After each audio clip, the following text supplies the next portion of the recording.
Can we have the next question from the mic at the back? मेरा नाम रवि है और मैं आईआईटी का छात्र हूँ। आपने कहा लव, मेरा जो फीलिंग्स है कि प्रेम, अगर मैं भगवान से प्रेम करता हूँ तो ये सारे ऑनेस्टीज़ एंड अदर जो अच्छे गुण आपने बताए हैं, मतलब आदमी में होने चाहिए, एक सही अल्लाह का बंदे में होने चाहिए, वो सारे गुण तो अपने आप आ जाते हैं।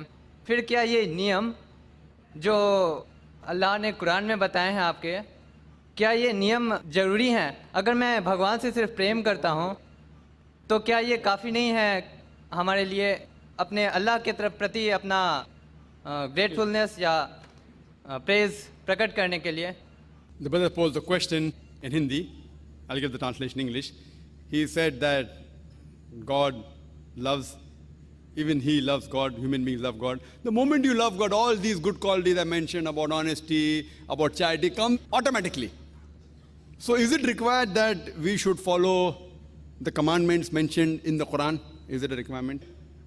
Brother, if everything comes automatically, you will automatically follow what is mentioned in the Quran. But everything doesn't come automatically to everyone. You understand? So what Allah wants, if you love your creator, for example, I say that I love my mother.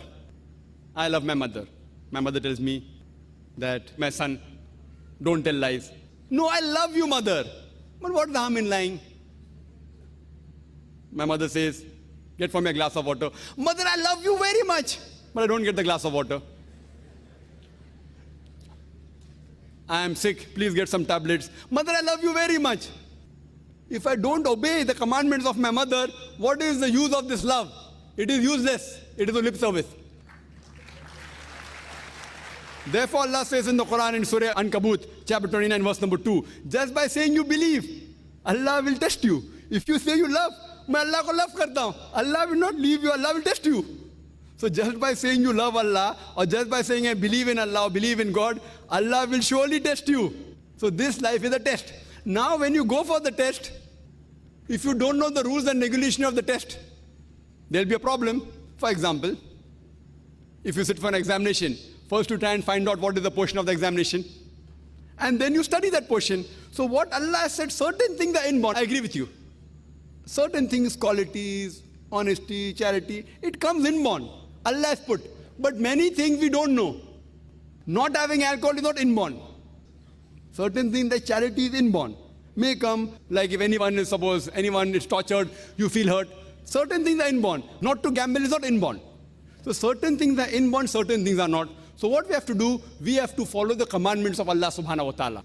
As Allah says, this life is a test. So unless you do not read the commandment of Almighty God, how will you pass the test?